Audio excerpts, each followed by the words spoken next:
ನಮಸ್ಕಾರ ವೀಕ್ಷಕರೇ, ಇಂದಿನ ಈ ವಿಡಿಯೋದಲ್ಲಿ ಒಂದು ಸುಲಭ ರೀತಿಯಲ್ಲಿ ಶಕ್ತಿಶಾಲಿಯಾದಂತಹ ಒಂದು ವಶೀಕರಣ ತಂತ್ರವನ್ನು ನೋಡ್ಕೊಂಬರೋಣ. ನೀವಿನ್ನೂ ನಮ್ಮ ಚಾನಲ್ ಅನ್ನು ಸಬ್ಸ್ಕ್ರೈಬ್ ಮಾಡಿಲ್ಲ ಅಂದ್ರೆ ಈ ಕೂಡಲೇ ಸಬ್ಸ್ಕ್ರೈಬ್ ಮಾಡ್ಕೊಳ್ಳಿ. ಹಾಗೆ ನಿಮ್ಮ ಜೀವನದಲ್ಲಿ ಯಾವುದೇ ರೀತಿಯಾದಂತಹ ಸಮಸ್ಯೆ ಇದ್ರೂ ಕೂಡ ಸ್ಕ್ರೀನ್ ಮೇಲೆ ಕಾಣುತ್ತಿರುವ ಗುರುಗಳ ನಂಬರ್ಗೆ ಕರೆ ಮಾಡಿ ಶೀಘ್ರದಲ್ಲಿ ಶತಸಿದ್ಧ ಶಾಶ್ವತ ಪರಿಹಾರ ಮಾಡಿಕೊಡಲಾಗ್ತದೆ. 2 ವಿಡಿಯೋದಲ್ಲೇ ಒಂದು ಮಾರ್ಕರ್ ಹಾಗೆ ಒಂದು ಅರಶಿನ ಕೊಂಬು ಇದಕ್ಕೆ ಬೇಕಾಗ್ತದೆ.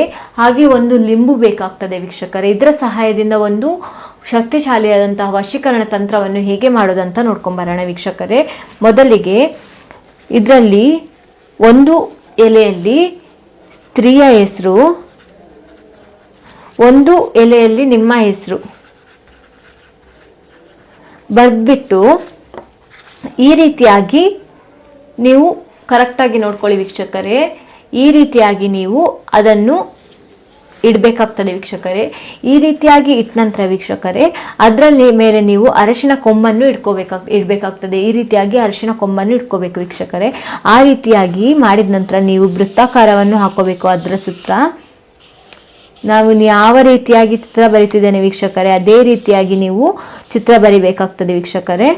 ಈ ರೀತಿಯಾಗಿ ಬರ್ಕೊಂಡ ನಂತರ ವೀಕ್ಷಕರೇ ನೀವು ಈ ಲಿಂಬನ್ನು ಮೊಳೆಯ ಸಹಾಯದಿಂದಲೇ ನೀವು ಈ ಲಿಂಬನ್ನು ತುಂಡು ಮಾಡ್ಕೋಬೇಕಾಗ್ತದೆ ವೀಕ್ಷಕರೇ. ಈ ರೀತಿಯಾಗಿ ಮಾಡ್ಕೊಂಡ್ರೆ ಇದು ಶಕ್ತಿಶಾಲಿಯಾಗಿರ್ತದೆ ವೀಕ್ಷಕರೇ, ಪರಿಣಾಮಕಾರಿಯಾಗಿರ್ತದೆ.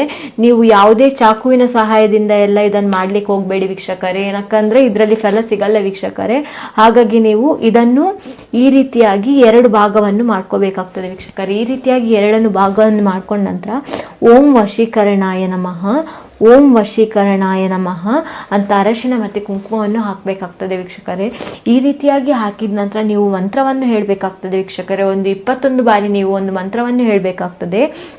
ಓಂ ಕಾಲಭೈರವಿಯೇ ವಶೀಕರಣಾಯ ನಮಃ, ಓಂ ಕಾಲಭೈರವಿಯೇ ವಶೀಕರಣಾಯ ನಮಃ, ಓಂ ಕಾಲಭೈರವಿಯೇ ವಶೀಕರಣಾಯ ನಮಃ. ಈ ಮಂತ್ರವನ್ನು ನೀವು 21 ಬಾರಿ ಹೇಳಬೇಕಾಗ್ತದೆ ವೀಕ್ಷಕರೇ.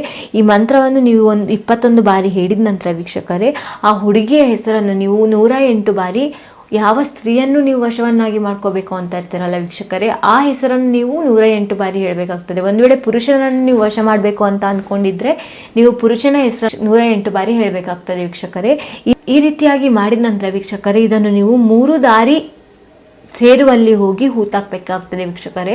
ಮಧ್ಯರಾತ್ರಿಯಲ್ಲೇ ನೀವು ಈ ಕೆಲಸವನ್ನು ಮಾಡಬೇಕಾಗ್ತದೆ ವೀಕ್ಷಕರೇ.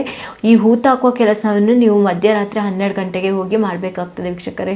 ಈ ರೀತಿಯಾಗಿ ಹೂತಾಕಬೇಕಿದ್ರೆ ಯಾರು ನೋಡಬಾರ್ದು ವೀಕ್ಷಕರೇ. ಒಂದು ವೇಳೆ ನಿಮ್ಮ ಹತ್ರ ಈ ಕೆಲಸ ಮಾಡ್ಲಿಕ್ಕೆ ಆಗಲ್ಲ ಅಂತ ಆದ್ರೆ ಸ್ಕ್ರೀನ್ ಮೇಲೆ ಕಾಣುತ್ತಿರುವ ನಂಬರ್ಗೆ ಕರೆ ಮಾಡಿ ವಶೀಕರಣ ಯಂತ್ರ ಮಾಡಿ ಕಳಿಸಿಕೊಡಲಾಗ್ತದೆ ವೀಕ್ಷಕರೇ. ಧನ್ಯವಾದಗಳು.